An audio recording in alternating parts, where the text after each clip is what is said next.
आशा करते हैं आप लोग बहुत ही बढ़िया होंगे। आज की इस वीडियो के अंतर्गत हम आपको माइक्रोसॉफ्ट एक्सेल के अंतर्गत बिल्कुल डिटेल में उसका बेसिक जानकारी बिल्कुल डिटेल में बताने वाले हैं। जीरो से लेकर के प्रो लेवल तक हम इस वीडियो के अंतर्गत हम बात करने वाले हैं। तो चलिए बिना देरी किए हुए स्टार्ट करते हैं माइक्रोसॉफ्ट एक्सेल को इन हिंदी सीरीज के अंतर्गत। आपको बता दें कि आपको अगर कंप्यूटर के अंतर्गत नहीं आता है कंप्यूटर चलाने, तो आप इस वीडियो को देख करके बहुत ही आसानी तरीका से इस चैनल के माध्यम से कंप्यूटर का ऑल कोर्स कर सकते हैं। इस चैनल के माध्यम से आपको कंप्यूटर का ऑल कोर्स कराया जाएगा। साथ ही आपको हर एक कॉम्पिटिटिव एग्जाम की भी तैयारी कराई जाएगी। तो चलिए बिना देरी के इस वीडियो को करते हैं स्टार्ट। बिना आपसे छोटी सी रिक्वेस्ट है, अगर आप चैनल पर नए तो चैनल को सब्सक्राइब कर दीजिए, वीडियो को लाइक कर दीजिए। अगर वीडियो पसंद आता है तो ही लाइक कीजिएगा, अन्यथा कोई मतलब हम जबरदस्ती नहीं कर रहे हैं, आपको लाइक करना है या कमेंट करना है। तो चलिए, अगर आपको वीडियो पसंद आता है तो आप बिना देखे हुए आप वीडियो को लाइक और कमेंट जरूर कर लीजिए, क्योंकि इस वीडियो को बनाने में बहुत सारा मेहनत लगता है।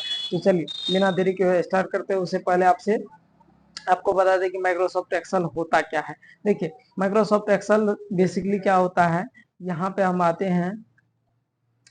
माइक्रोसॉफ्ट एक्सेल होता क्या है ये जानते हैं। माइक्रोसॉफ्ट एक्सेल क्या है विस्तार में देखिए। माइक्रोसॉफ्ट एक्सेल का परिचय। माइक्रोसॉफ्ट एक्सेल द्वारा माइक्रोसॉफ्ट कंपनी कॉर्पोरेशन द्वारा विकसित किया गया पावरशील शक्तिशाली स्प्रेडशीट प्रोग्राम है, जो उपयोगिता को डाटा सारणीबद्ध रूप में व्यवस्थित करने, विशेष रूप से देखल डाटा बनाने, रेफरेंस गणना करने, चार्ट ग्राफिक्स बनाने और कई सारे अन्य डेटा विश्लेषण की अनुमति देती है। जो एक्सेल का व्यापक रूप से विभिन्न प्रकार के उद्योगों में उपयोग किया जाता है, जैसे कि वित्त में, बिजनेस में, लेखन में, इंजीनियरिंग में और शिक्षा के क्षेत्र में। यानी अर्थात इसका कहने का अर्थ ये हुआ कि माइक्रोसॉफ्ट एक्सेल क्या है। माइक्रोसॉफ्ट एक्सेल एक कंपनी है, उसके द्वारा माइक्रोसॉफ्ट एक्सेल बनाया गया है। उसके अंतर्गत आपको बहुत सारा सॉफ्टवेयर मिल जाएगा। फॉर एग्जाम्पल कौन कौन सा सॉफ्टवेयर मिल जाएगा आपको।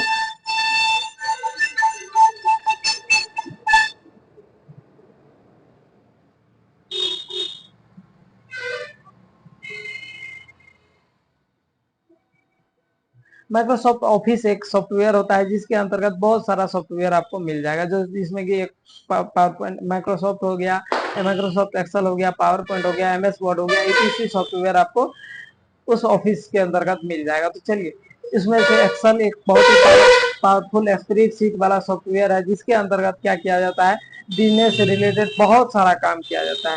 चलिए अगले इसका इतिहास के बारे में जानते हैं। एक्सेल को पहली बार 1985 ईस्वी में माइक्रोसॉफ्ट ऑफिस सूट के हिस्से के रूप में पेश किया गया था।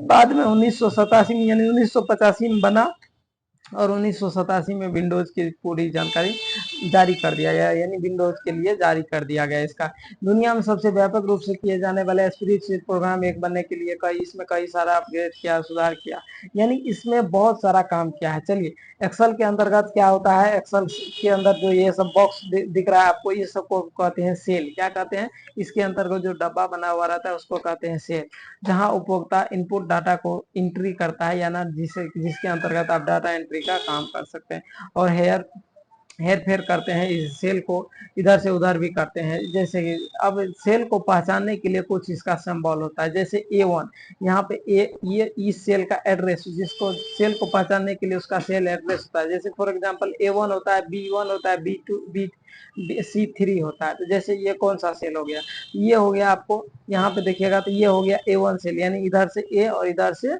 B, यानी इसको कहते हैं A2 सेल। ठीक है, यहाँ पे दिखा देते हैं हम आपको। ठीक है, यहाँ पे देखिए, इसको कहते हैं, जैसे ए हो गया, ये वाला सेल को कहते हैं A1 सेल। क्यों कहेंगे, क्योंकि ऊपर से ए आया है, इधर से B1 आया है, तो इसको कॉलम और रो के हिसाब से बांटा गया। जैसे इसको B2 सेल कौन सा कहेंगे, तो इसको कहेंगे B2 सेल, क्योंकि इधर से B आया, इधर से 2 आया। C2 सेल किसको कहेंगे, ये हो गया C और ये हो गया 3, ये हो गया, तो इसलिए इसको कहेंगे C3 सेल, इसको कहेंगे C2 सेल, इसको कहेंगे C1 सेल। इस प्रकार से सेल को डिवाइड किया गया है।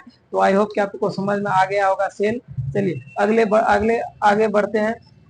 आगे देखिए, माइक्रोसॉफ्ट एक्सेल के अंतर्गत बहुत सारा बटन होता है, जिसके बारे में हम आपको बताते हैं। जैसे कि यहाँ पे देख सकते हैं, टाइटल बार किसको कहते हैं, इसको कहते हैं टाइटल बार। ये जो आपको दिख रहा है बुक 1 देखा हुआ, इसको कहते हैं सेल, इसको कहते हैं टाइटल बार, इसको क्या कहते हैं, टाइटल बार। उसके बाद देखिए इसको कहते हैं क्विक एक्सेस टूल बार, इसको कहते हैं क्विक एक्सेस टूल बार। इसके बारे में हम डिफिनेशन बाद में बता देते हैं, अभी फिलहाल आप लोग जान लीजिए क्या कौन सा क्या है। देखिए इसको कहते हैं सर्च बटन, इसको कहते हैं मैक्सिमाइज बटन, यानी छोटा बड़ा करने के लिए। यहाँ पे देखिएगा एक बॉक्स बना हुआ है, ये वाला बॉक्स को कहते हैं मैक्सिमाइज मिनिमाइज बटन, ठीक है। चलिए उसके बाद इसको कहते हैं नंबर ऑफ सेल, इसको कहते हैं सेल एड्रेस, ठीक है। इसके अंतर्गत इसको कहते हैं फॉर्मूला बार, इसको क्या कहते हैं, इसको कहते हैं एफएक्स को कहते हैं फॉर्मूला बार, इस प्रकार से, ठीक है। इसको कहते हैं काउंटिंग नंबर, इसको कहते हैं सेल। और उसके बाद आगे बढ़ते हैं, तो आगे इस नीचे में आपको एक दिखेगा स्टेटस बार, जो कि यहाँ पे हाइड किया हुआ है। चलिए आगे बढ़ते हैं। यहाँ पे टाइटल बार समझ गए, इसके अंतर्गत जो सबसे ऊपर वाला भाग होता है टाइटल बार कहा जाता है, जिसके अंतर्गत हम सेव किया हुआ फाइल का नाम देखते हैं, यानी उसे वर्कबुक जब सेव कर देंगे तो उसी टाइटल बार के अंतर्गत उसका नाम शो करेगा। तो ये आपको मतलब ज्यादा वे में लिखा हुआ है, लेकिन हम आपको आसान तरीका से बता रहे हैं। एक्सेल के अंतर्गत जब टाइटल बार के अंतर्गत जब कोई भी डाटा को हम सेव करके रखेंगे तो उस टाइटल बार के अंतर्गत उस डाटा का नाम शो करेगा। अगला देखिए क्विक एक्सेस टूल बार, जो कि यहाँ पे हम बताए थे, यहाँ पे देख सकते हैं, ये भी स्क्रीनशॉट एक है, यहाँ पे मैंने लेकर के रखा था। इसको कहते हैं क्विक एक्सेस टूल बार, यहाँ पे नाम भी दिख रहा है। इस क्विक एक्सेस टूल बार का क्या क्या काम है। Quick access toolbar Excel में मेन्यू या फाइल तक के थोड़ा सा ऊपर व्यवस्थित रहता है, यानी जो बताए थे। इसका काम है कि जब आप एक्सेल में काम करते हैं उस समय ऑप्शन का उपयोग करके आप बड़े ही आसानी तरीका से बना सकते हैं, काम को आसान बना सकते हैं। साथ ही का आप जिस प्रोग्राम या फीचर्स का उपयोग सबसे ज्यादा करते हैं उसे इस बटन के अंतर्गत यूज में ला सकते हैं। अर्थात कि अगर हम क्या करेंगे, जिस कोई भी बटन है, जैसे माइनस और प्लस का हमको ज्यादा काम करता है, तो हम उस माइनस प्लस वाला बटन को क्विक एक्सेस टूल बार के अंतर्गत ऐड कर देंगे।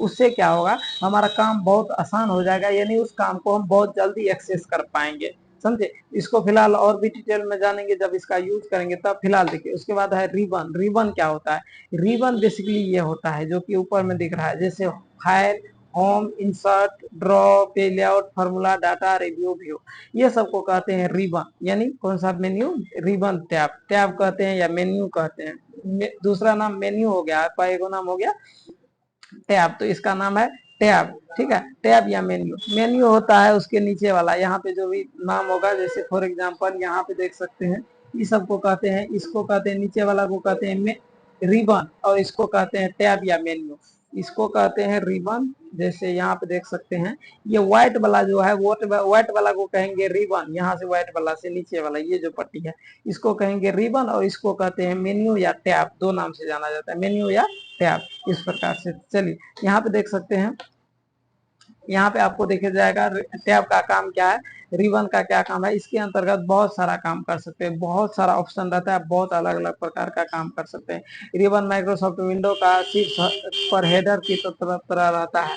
इसका डिजाइन किसी भी कार्य को पूरा करने के लिए आवश्यक कमांड को तेजी से ढूंढने की मदद करती है, किया जाता है। आपको बता दें कि इसमें कई सारे टैब्स रहता है, जहां आप सभी विकल्प को वर्गीकृत किया जाता है। प्रत्येक टैब में ब्लॉक डिजाइन विकल्पों का एक समूह होता है, जहां कहा जाता है एक्सेल की अच्छी तरह से समझने के लिए इस रिबन के विकल्पों का ज्ञान होना बहुत जरूरी है। यानी एक्सेल को बहुत अच्छा जानने के लिए आपको रिबन को जानना बहुत जरूरी है। टैब तो जान ही गए, टैब ये होता है, जैसे एक्सेल में उपयोग किए जाने वाले टैब का उदाहरण निम्नलिखित है। जैसे कि यहाँ पे ये सब हो गया, ये हो गया आपका टैब। ऊपर में टैब क्या है टोटल एक्सेल में, फाइल हो गया, होम हो गया, इंसर्ट हो गया, ड्रॉ हो गया, पे लेआउट हो गया, फार्मूला हो गया, डाटा हो गया, रिव्यू हो गया, व्यू हो गया, इस प्रकार से। अब देखिए अगला कहता है मेन्यू। मेन्यू क्या होता है, जैसे देखिए अगर हम एक्सेल में जाएंगे और एक्सेल में जाने के बाद अगर आप देखिएगा तो फाइल जो पढ़ाए थे, पहला आपका मेन्यू कौन सा हो गया, मेन्यू या टैब, फाइल मेन्यू या टैब हो गया। फाइल मेन्यू के अंतर्गत जब क्लिक कर देंगे तो बहुत सारा ऑप्शन मिलेगा। कौन कौन सा ऑप्शन मिलेगा, फॉर एग्जांपल इन्फो का मिल जाएगा, न्यू का मिल जाएगा, ओपन का मिल जाएगा, सेव का मिल जाएगा, सेव एज का मिल जाएगा, रिसेंट का मिल जाएगा। तो देखिए फाइल मेन्यू एक के अंदर अधिकतर ऐसे टूल्स रहते हैं जिसका उपयोग काम की शुरुआत या अंतिम में अधिकतर उपयोग होता है। साथ ही अकाउंट प्रोफाइल, रिबन और कस्टमाइजेशन करने की इससे संबंधित शामिल रहता है। जैसे file info, new, open, save, save as, history, print, share, export, publish, close, account, feedback and option. ये सब ऑप्शन आपको इसमें जितने भी ऑप्शन है वो आपको फाइल मेन्यू के अंतर्गत ऑप्शन मिल जाएगा। फाइल मेन्यू के अंतर्गत जब हम जाएंगे तब ये सब ऑप्शन आपको दिख जाएगा। ये सब ऑप्शन का काम हम बहुत ही ज्यादा बार करते हैं, यानी जब हम फाइल ओपन करते हैं तो भी इसका काम पड़ता है, और फाइल जब बंद करने लगेंगे तो ही काम पड़ता है। एक भाषा में, सिंपल भाषा में अगर कहेंगे तो अगर आपको फाइल मेन्यू के बारे में जानकारी नहीं है तो आपका सब काम किया हुआ बेकार हो जाएगा, यानी जितने भी आप काम कीजिएगा टोटल काम बेकार हो जाएगा। इसलिए फाइल मेन्यू को आपको ज्यादा जब पढ़ना बहुत ही इंपॉर्टेंट है। File menu, home menu, insert menu, ये सब मेन्यू हम आपको पढ़ाने वाले हैं। चलिए यहाँ पे देख सकते हैं, ये हो गया आपका इसका स्क्रीनशॉट। अगला देखिए होम टैब क्या होता है। होम टैब देखिए एक्सेल के अंतर्गत ओपन किया जाने वाला सबसे पहले जो टैब खुलता है उसे होम टैब कहते हैं। इसे, इनमें कई सारे ग्रुप रहते हैं, प्रत्येक ग्रुप का विकल्प अलग अलग होता है, जिसमें मगर एक्सेल को यूज करने के लिए हमें अलग अलग प्रकार का, उदाहरण के लिए जैसे clipboard, font, element, number, style, cell and editing. यहाँ पे देखिए इसको कहते हैं ग्रुप। अभी जो जो हम पढ़े उसको क्या कहते हैं, ग्रुप। जैसे यहाँ पे देखिए ये हो गया, इस बॉक्स को बंद करके दिया जाता है। तो पहला हो गया होम क्लिपबोर्ड, दूसरा हो गया फॉन्ट, तीसरा हो गया एलिमेंट, चौथा हो गया नंबर, पांचवा हो गया स्टाइल, छठा हो गया आपको सेल, सातवां हो गया एडिटिंग। तो इस प्रकार से आप लोग, इसमें बहुत प्रकार का ग्रुप होता है और उस ग्रुप का बहुत सारा काम होता है। तो इस प्रकार से आप लोग होम टैब का मतलब समझ गए। अगला होता है इंसर्ट मेन्यू। इंसर्ट के अंतर्गत भी बहुत सारा मतलब जो है सो ग्रुप होता है। जिस प्रकार से, जैसे इसका नाम कैसे पता चलता है, अगर हम एक्सेल वर्कशीट में कई सारे चीजें चाहिए जो जो तो हमें इंसर्ट करना पड़ता है। जैसे कि मान लेते हैं हमको शेप चाहिए, फोटो चाहिए, वीडियो चाहिए, कोई भी चीज हमको इसके अंतर्गत एक्सेल के अंतर्गत लाना हो, यानी मान लेते हैं कोई भी चार्ट चाहिए, ग्राफिक्स चाहिए, वो सब चीज हम इसके अंतर्गत इंसर्ट कर सकते हैं इंसर्ट मेन्यू के अंतर्गत। इसमें क्या होता है, मतलब मेन्यू क्या होता है, तो यहाँ पे देख सकते हैं पहला ग्रुप हो गया टेबल, जिसके अंतर्गत पाइवट टेबल का बहुत ज्यादा काम होता है, हद से ज्यादा पाइवट टेबल का, यानी टेबल का हद से ज्यादा काम होता है। उसके बाद हो गया इलस्ट्रेशन, उसके बाद हो गया एडिंग, उसके बाद चार्ट, उसके बाद हो गया स्टिक लाइन, उसके बाद फिल्टर लाइन और सिंबल। तो ये सब जितने भी ऑप्शन है, ये सब ऑप्शन बहुत ही काम का है। यहाँ पे देख सकते हैं सब ऑप्शन यहाँ पे भी लिखा हुआ है। आप एक एक करके नोट बनाना चाहते हैं तो आप बना सकते हैं। अगला देखिए, अगला होता है पेज लेआउट में पे लेआउट। देखिए पे लेआउट एक्सेल में जब जब भी पे लेआउट से संबंधित सेटिंग करना चाहेंगे, यानी पेज को का सेटिंग करना चाहेंगे तो हमको पे लेआउट में जाना पड़ेगा। पेज का सेटिंग करने के लिए हमको पे लेआउट में जाना पड़ेगा, बहुत ही जरूरी होता है पेज का सेटिंग करना।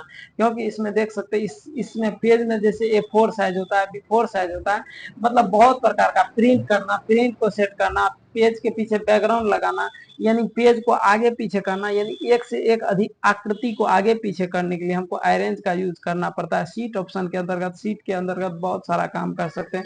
उसके बाद थीम के अंतर्गत इसके मतलब पहला जो व्हाइट वाला जो होता है, जैसे मान लेते पेज कवर कह लीजिए, उस पेज कवर को लगा सकते हैं। उसके बाद पेज सेटअप से हम बहुत प्रकार का सेटअप कर सकते हैं, जो कि यहाँ पे आप देख सकते हैं। यहाँ पे हो गया थीम, पेज सेटअप ग्रुप, उसके बाद हो गया स्केल टू फिट, उसके बाद हो गया सीट ऑप्शन, उसके बाद हो गया अरेंज।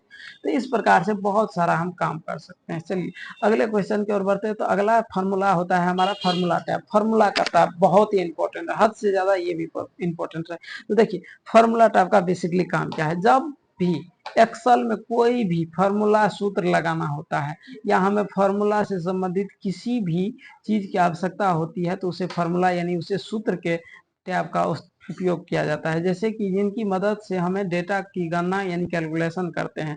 जैसे इसके अंतर्गत रहता है function, library, define, name, formula, ascent and calculation. तो इस प्रकार से इसके अंतर्गत बहुत सारा काम होता है, ठीक है।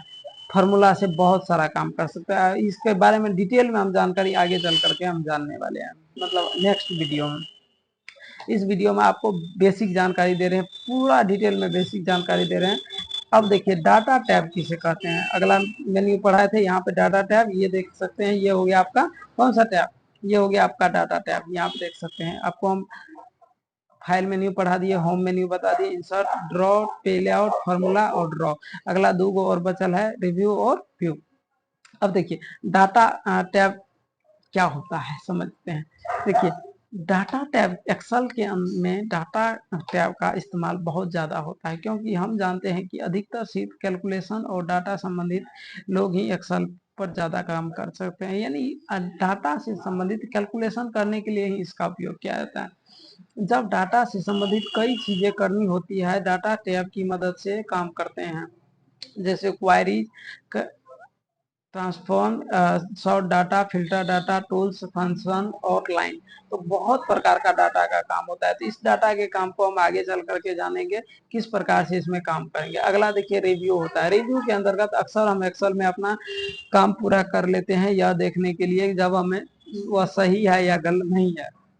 इसको जांचने के लिए रिव्यू टैब का उपयोग किया जाता है। कोई समस्या तो उसे पुनः सही किया जाता है जा सके। देखिए रिव्यू का मतलब होता है कि रिव्यू मतलब होता है कि उसमें मतलब पुनः देखना, मतलब व्यू मतलब देखना, और रिव्यू मतलब पुनः देखना। और एक एक चीज को अगर एक से अधिक बार आप देखते हैं तो उसमें क्या होता है कि आपको उसका कुछ गलतियां का संभावना होता है कि उस गलती को हम सही कर सके। तो देखिए अक्सर हम लोग एक्सेल में जब काम करते हैं तो उसमें प्रोफिन का, एसेबिलिटी का, इंसर्ट लैंग्वेज और कमेंट चेंज, ये सब चीज का हम इस्तेमाल करते हैं। क्यों करते हैं? क्योंकि अगर उसमें कोई भी गलती हुआ, कोई भी मतलब मिस्टेक होता है तो उसको हम सुधार करने के लिए हम रिव्यू टैब का इस्तेमाल करते हैं। तो आई होप कि आपको ये भी समझ में आ गया होगा। अगला देखिए व्यू टैब क्या क्या क्या काम है। डैब डैब लिखा है लेकिन होना चाहिए टैब। देखिए व्यू टैब का मतलब होता है जब एक्सेल वर्कशीट पर अपना काम पूरा कर लेते हैं और किए जाने वाले को देखते हैं या उसमें बदलाव करने की जरूरत होती है तो हमें एक्सेल व्यू टैब का उपयोग करते हैं। जैसे workbook, views, zoom in, Windows and micro. इसमें ये सब जो है ऑप्शन आपको दिखा दे कि यहाँ पे इसको कहते हैं ग्रुप, बताए थे ना। जो व्यू के अंतर्गत कहता है नॉर्मल, पेज ब्रेक, ये सब तो आगे चल करके हम पढ़ेंगे, फिलहाल हम इसके ग्रुप के बारे में पढ़ रहे हैं। यहाँ पे एक होता है वर्कबुक, दूसरा होता है शो, तीसरा होता है जूम, चौथा होता है विंडो और पांचवा होता है माइक्रो। देखिए जूम के अंतर्गत यहाँ पे शो के अंतर्गत बहुत प्रकार का हम ग्रिड लाइन शो कर सकते हैं, फॉर्मूला बार शो कर सकते हैं। उसमें जितने भी ऑप्शन इससे पहले बताए थे वो सबको हाइड एंड हाइड हम यहाँ से कर सकते हैं। विंडो से हम नया ले सकते हैं, नया विंडो ले सकते हैं, एक से अधिक विंडो ले सकते हैं। और माइक्रो विंडो के अंतर्गत, स्विच विंडो के अंतर्गत एक विंडो में वन क्लिक में एक विंडो से दूसरे विंडो में जा सकते हैं। अगला देखिए डिजाइन टैब होता है। इसके अंतर्गत एक डिजाइन टैब होता है जिसके अंतर्गत अलग अलग प्रकार का डिजाइनिंग कर सकते हैं। कॉलम को इंसर्ट कर सकते हैं, इस कॉलम को यहाँ से वहां उठा करके वहां से वहां उठा करके रख सकते हैं। उसके बाद देखिए हेल्प से हम इंटरनेट से हेल्प लेकर के उसमें बहुत सारा काम कर सकते हैं। हेल्प वाला बटन होता है एक, जो कि हम इससे पहले बताए थे। यहाँ पे देख सकते हैं ये वाला जो होता है, ये वाला ऑप्शन आपको, ये वाला, ये हो गया आपका हेल्प का ये, ठीक है। यहाँ से आप बहुत ही आसानी तरीका से हेल्प ले सकते हैं माइक्रोसॉफ्ट एक्सेल के लिए, ठीक है, इस प्रकार से। अगले देखिए अगला है फार्मूला बार। फार्मूला बार जो कि यहाँ पे ये क्वेश्चन है आपका फार्मूला का, जो कि इससे पहले बताए भी थे। फार्मूला बार बहुत ही काम का होता है माइक्रोसॉफ्ट के अंतर्गत, बहुत ही महत्वपूर्ण भूमिका निभाता है। जैसे कि आप कोई भी फार्मूला फंक्शन से संबंधित वर्कशीट पर काम करते हैं और आप जैसे ही क्लिक करते हैं तो उसमें कई प्रकार का त्रुटि गलतियां रहता है तो उसको आप फार्मूला बार से सही कर सकते हैं। उसको फार्मूला कर से के मदद से कैलकुलेशन कर सकते हैं, संबंधित बहुत प्रकार का मदद साबित होता है। अगला देखिए अगला होता है नंबर बॉक्स यानी सेल रेफरेंस। सेल रेफरेंस इसको कहते हैं। यहाँ पे जो आपको नंबर दिख रहा था, इससे पहले शुरुआत में ही बताए थे, इसको कहते हैं नंबर। यहाँ पे total number of cell, cell का एड्रेस दिखेगा, सेल का नाम दिखेगा, आप कहाँ कौन सा सेल में वो चीज दिखेगा। अब यहाँ से तो नेम बॉक्स से आप वहां पे जा करके कर सकते हैं। उसके बाद देखिए उसके बाद है row and column. Row and column कहते हैं ऐसे ऐसे रहेगा तो रो क्या होगा और ऐसे ऐसे रहेगा तो कॉलम होगा। तो जैसे देखिए रो एक डेटा का क्षैतिज रेखा संरेख है और हॉरिजॉन्टल एलिमेंट के रूप में जाना जाता है। जब कॉलम की वर्टिकल लंबे यानी लंबा में क्या होता है कॉलम, और वर्टिकल में होता है मतलब सेल, ठीक है, सेल और कॉलम। इस प्रकार से हमें इसमें रो की संख्या होती है 10,48,576 और कॉलम की संख्या होती है 16,384। और रो में रेखा वस्तुएं आमतौर पर आगे की ओर होती है जबकि एक कॉलम में वस्तुएं नीचे की ओर की तरफ होती है। सेल के अंतर्गत बहुत प्रकार का सेल पाया जाता है। जैसे माइक्रोसॉफ्ट एक्सेल सेल के अंतर्गत बहुत महत्वपूर्ण है। यह जाने बिना कि एक्सेल में कुछ भी नहीं है। मतलब अगर सेल आप नहीं जानते हैं तो सेल के द्वारा बिना आप कुछ कोई भी काम नहीं कर सकते, क्योंकि डाटा के अंतर्गत बहुत प्रकार का काम किया जाता है। सेल के अंतर्गत कॉलम कॉलम और रो को मिला करके हम सेल का निर्माण करते हैं। जब कॉलम और रो मिलता है तो उसके मिला करके एक छोटी सी सेल की निर्माण होती है, और बहुत सारा सेल का एक सीट के अंतर्गत बहुत प्रकार का सेल होता है। अब देखिए, अब समझते हैं सेल क्या, सीट क्या होता है, वर्कशीट क्या होता है। देखिए यहाँ पे आपको एक वर्कशीट दिख रहा होगा ये वाला। अब इस वर्कशीट के अंतर्गत बहुत प्रकार का सीट होता है। जैसे पूरा पूरा वर्कशीट के अंतर्गत 3 सीट ऑटोमेटिक डिफाइन है। ये क्वेश्चन आपको ऑब्जेक्टिव में बहुत बार पूछा जाएगा कि आप जब हमारे से एक नया वर्कबुक लेते हैं तो वर्कबुक के अंतर्गत बाय डिफॉल्ट कितनी सेल मतलब कितनी सीट ओपन हुआ रहता है। तो वहां पे आपको क्वेश्चन के अंतर्गत 3 लगाना है, ठीक, क्योंकि वहां पे जो है बाय डिफॉल्ट 3 जो है 3 सीट बुक जो है आपको देखने को मिलेगा। तो चलिए, माइक्रोसॉफ्ट एक्सेल के अंतर्गत कितना कितना सीट ओपन होता है, वर्कशीट के अंतर्गत 3 सीट ऑटोमेटिक रहता है, और बाद में आप प्लस पे क्लिक करके और भी लेना चाहते हैं तो आप अनलिमिटेड सीट ले सकते हैं। तो ये भी समझ में आ गया। अगला देखिए, वर्कबुक क्या होता है। वर्कशीट तो समझ गए, जहां पे हम काम करेंगे उसे कहेंगे वर्कशीट, यानी जिस सीट पे हम काम करेंगे उसे कहेंगे वर्कशीट। और वर्कबुक वो चीज होता है जब हम एक या एक से अधिक वर्कशीट को मिला करके सेव करके रखेंगे, एक या एक से अधिक वर्कशीट को मिला करके सेव करके रखेंगे तो वो हो गया हमारा वर्कबुक। और वर्कबुक को सेव करके रखते हैं जब वर्कबुक एक प्रकार का फाइल हो जाता है, उस फाइल के अंतर्गत बहुत प्रकार का हम काम कर सकते हैं। अगला देखिए, अगला है स्टेटस बार, जो कि आपको बताए थे कि स्टेटस बार के अंतर्गत हमारा पेज का इंफॉर्मेशन यानी सीट का इंफॉर्मेशन देता है। स्टेटस बार के अंतर्गत हमारा सीट का पूरा डिटेल जानकारी देता है, कितना जमीन है, क्या गो लाइन लिखा गया है, क्या गो सीट लिया गया है, टोटल जानकारी आपको स्टेटस बार के अंतर्गत मिलेगा। तो इसके बारे में इसमें टोटल जितने भी सीट लिखाए हैं, जितने भी टैब दिखाए हैं, अभी के दरमियान में जितना भी टैब दिखाया है, डिजाइन मेन्यू हो गया, हेल्प मेन्यू हो गया, यहाँ पे देख सकते हैं, यहाँ पे ये जितने भी मतलब जैसो टैब दिखा है मेन्यू, ये file menu, home menu, insert menu, draw menu, तो इसको टोटल को एक एक करके अलग अलग वीडियो के अंतर्गत पढ़ाना पड़ेगा, क्योंकि एक वीडियो के अंतर्गत संभव ये नहीं है। एक वीडियो के अंतर्गत कवर करने के लिए कम से कम 5 से 7 घंटा चाहिए, एक वीडियो के अंतर्गत कवर हो जाएगा। तो एक एक वीडियो को के अंतर्गत हम एक्सेल के पूरा फॉर्मूला और इसके साथ और पूरा डिटेल के साथ मतलब लैब एंड थ्योरी दोनों के साथ करके भी दिखाएंगे और लिखा नोट भी देंगे आपको। हमारे टेलीग्राम से जुड़ करके आप हमारे नोट्स ले सकते हैं। मिलते हैं नेक्स्ट वीडियो के साथ, तब तक के लिए आपको थोड़ा सा भी जानकारी अच्छा लगा तो वीडियो को लाइक कर दें, चैनल को सब्सक्राइब कर दें, और आपको बता दें कि अगर आप पूरा एक्सेल का सीरीज लेना चाहते हैं तो आप हमारे प्ले लिस्ट में जा सकते हैं। तब तक के लिए जय हिंद, जय भारत।